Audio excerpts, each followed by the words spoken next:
кішкене жарқыраған күндерім. Ол да күн сияқты жылытады.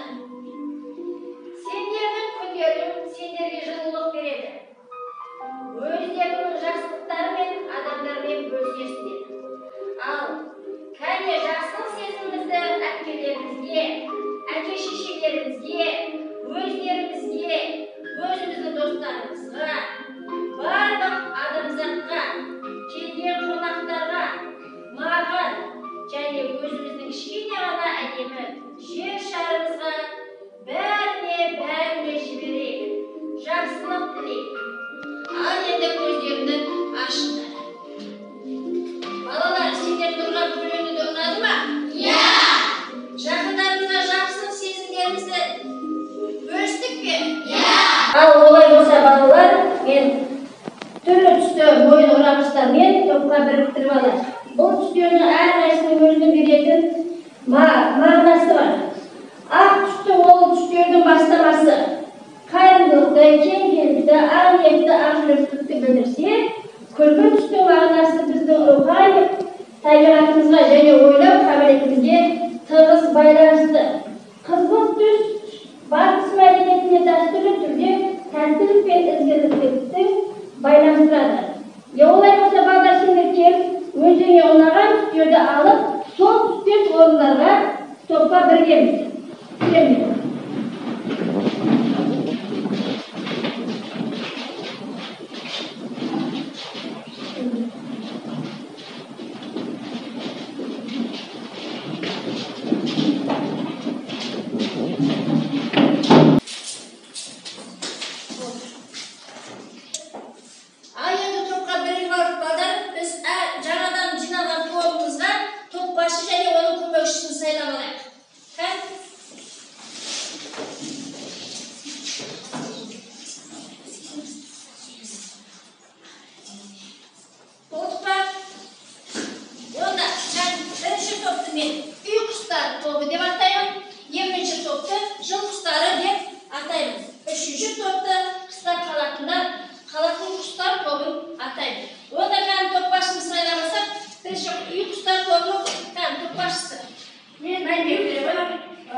Benim topumda 6 adam.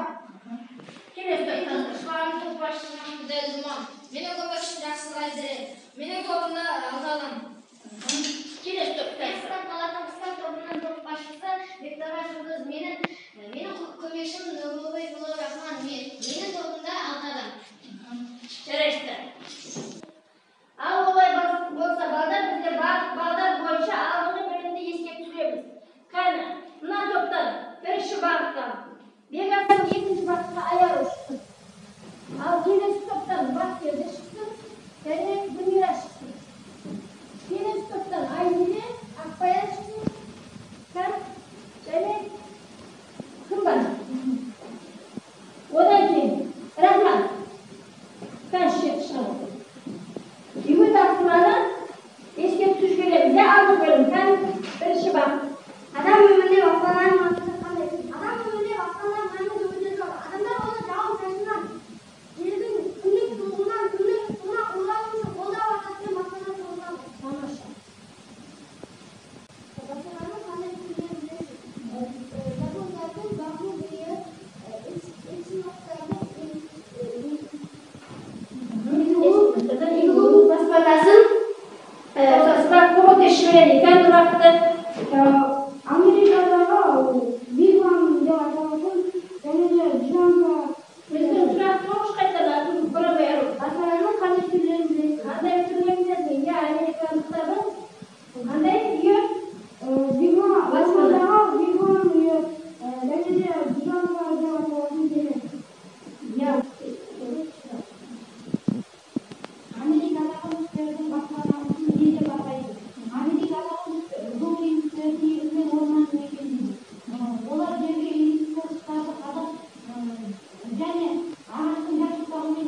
nақыл сөзін кәні.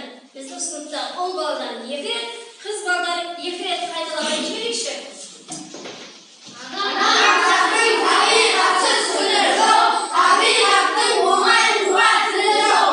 Адамзаттың табиғатсыз күні жоқ, табиғаттың оңай-туға тілі жоқ. Жарайсыңдар. Адамзаттың табиғатсыз күні жоқ, табиғаттың оңай-туға тілі жоқ. Адамзаттың табиғатсыз күні жоқ, табиғаттың оңай-туға тілі жоқ. Жарайсың. Ал енді балдар осы нақыл сөзді қалай түсінеміз? Кім кімдер айтады? Біз егер жерді қазып шөптерді жұлсақ, шөптер ауаны тазартылмай қалады. Сонда бізге табиғат оны жеткізуге бізге тілі жоқ. Жарайсың. Келесі. Табиғатты ластап, қоқыстар тастасақ, онда табиғат бізге ескертетін тілі жоқ.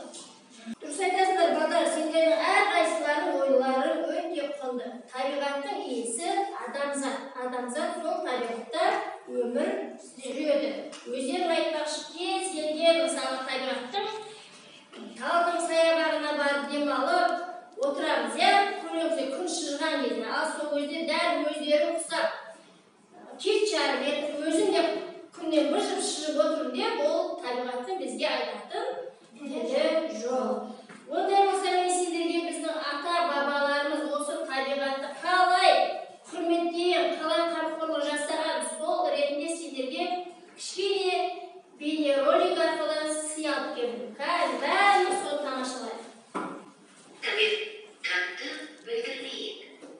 Табиғат адамның ежелден бері тіршілік етіп, өмір сүріп келген ортасы және мәңгілік мекен ете беретін алтын бесігі. Біздің халқымыз ежелден өз жерінің табиғатын аялай қорғап, обал мен сауапты, адал мен арамды ажырата білген. Аталарымыз бен әжелеріміз жеміс жидек өсімдіктерін кесіп сындырмаған, көк шөпті орынсыз жұлып таптамаған, құстарды, аңдарды табиғат перзенті деп өніп өсуіне қиянат жасамаған. Қазақ халқында үйіне кіріп кеткен жыланды өлтірмей, басына ақ құйып шығаратын дәстүр бар. Өрмекшіні, аққу, киік, көгершін, қарлығаш, бүркіт сияқты жәндіктер мен құстарды халық қасиетті санаған. Ел шетіне жау тиіп, ауыл үдіре көшкенде, шаңырағына қарлығаш ұя салып, балапан шығарып жатқандықтан Төле би бабамыз үйін жығалмай, жұртта қалыпты деген аңыз бар. Біздің ата-бабаларымыз осы сүйіспеншілік құндылығы керемет қамқорлық жасап табиғатқа мейірімділік көрсетіп, мейірімділік жасаған, қамқорлық жасаған. Олай болса балалар, міне бүгінгі сабағымыздың табиғат туралы біраз деректер білдік. Олай болса бүгін мен сендерді жаңа сабақтың әрбір тапсырмасына бағалау критерийімен таныстырып кетейін. Координаталық жазықтықта бағалау, бұл жеке бағалау балдар. Әрқайсымыз сұраққа жауап беруіміз және топта белсенді қатысып отырғанымызға жеке мен өзімнің тарапымнан бағалаймын. Ал топты сағат механизмі әдісіне бағалаймыз. Бүгін Бекмырза Баймахановтың құндағы құпия мәтінмен танысамыз. Ол кісі 1965 жылы Алматы облысында дүниеге келген. Қазіргі заманның тарихшысы, филология ғылымының докторы. Бүгінгі біздің мақсатымыз балдар, сабақтағы мақсатымыз мәтінді түртіп алу әдісімен оқимыз, оның ішінен негізгі ойды анықтаймыз, сын тұрғысынан бағалаймыз және кейіпкерлердің іс-әрекетіне баға береміз. Сабақтағы оқулықтарды ашамыз, бірінші тапсырмаға қараймыз. Бірінші тапсырмада қай құстарды танисың деген мен сендерге 3 топқа құстарды суреттерін әкелдім және сол туралы тапсырма беремін. Бірінші топ осы құстардың ішінен үй құстарын атап және қайда мекендейтінін айтамыз. Al екінші топ жоқ құстарын атап және оның қайда мекендейтінін айтамыз. Үшінші топ құстар қалатын құстарды атын атап қайда мекендейтінімізді таныстырамыз.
Малшылар қыстауы көктем шығар көшіп кетеді. Қыстаудың қасында құдық бар. Экспедиция сізген бостырған ясын басқа жерге көшіріп әкетіпті. Бұл темір бұл сапардан табиғат кітабынан тағы бір қызық бетін оқып қайтқандай болды. Жарайсыздар бала. Біз жаңа сөздер күтіп алып отырдық па? Иә. Бізге биттағыз жаңа сөздер қандай сөздер екен? Экспедиция.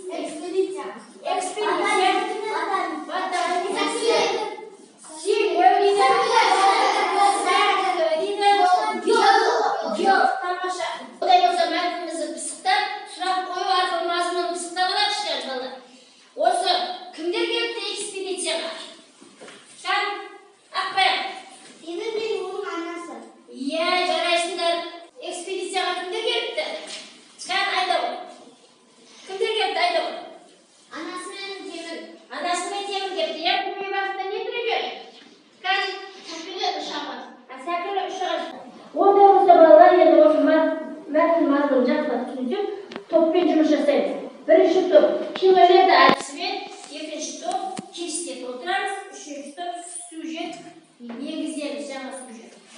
Бірінші топ ұйықтар тобы кинолента әдісімен мәтіннің мазмұнын әдемілеп кинолентаға түсіреміз. Екінші топ кестелерге сендерге жерде бостарға қандай сұрақ қояр едіңдер және темірден қандай кеңес берер едіңдер. Және үшінші топ сендер жаңа сюжет енгізесіздер. Одан ары қарай не болуы мүмкін. Бірінші топ ұйқыстар келді. Темір мен анасы экспедицияға геологтардың не істейді екен? Геологтар жер асты кең майдандарда зерттейтін адам.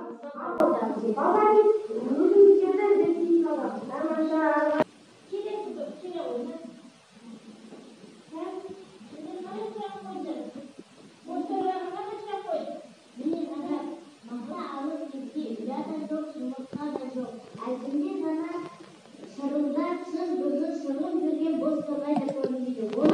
Темір кейін білді.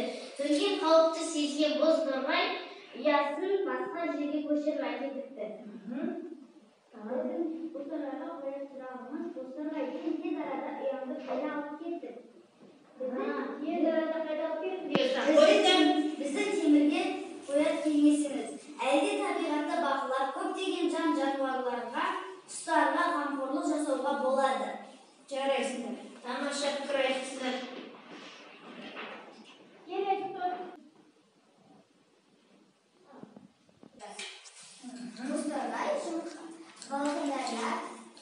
Usulü үйретip жүрді. Bir aydan kesi usulü öğretip жүрмеген. Ondan sonra қалың шөптің arasında жасырып, және өзі соның үстінде тыныш отырып екен. Не үшін ол Бозторғай күдіктенді? Темірді Жұмыртқаларын темір басып кетеді. Иә, жұмыртқаларын темірі басып кетеді. Кетемей деп қауіптенді, иә? Қауіптенді екен. Тамаша. Балалар, саралау жұмысы бойынша мен сендерге тапсырма беремін. Бұл жеке тапсырма. Тапсырма қарайды.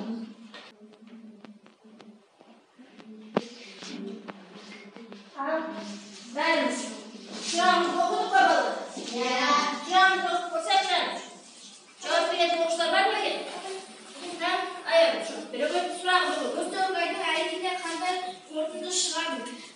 Қауіп төнгенін сезген Бозторғай ұясын басқа жаққа көшіріп әкетіпті.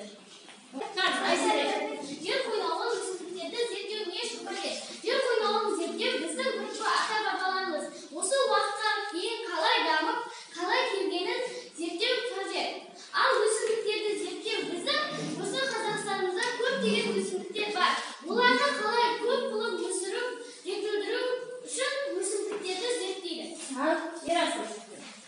Келіндердің қайсысы бұрыс, қайсысы дұрыс? Темірдің анасы экспедицияға жылдасынан кешігіріп аттанды.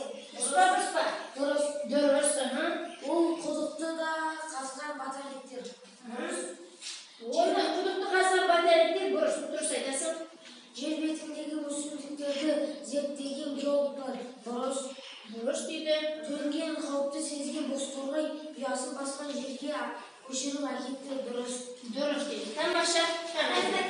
Бозторғайдың әрекетіне қандай қорытынды шығарды? Менің қорытындым. Бозторғайдың өзінің балаларына деген сүйіспеншілігін қамқор болғанын түсіндім. Тамаша жауап. Керемет жауап. Bu жерде кейіпкерден атай берейікші. Мәтінде кейіпкерлер. Апай.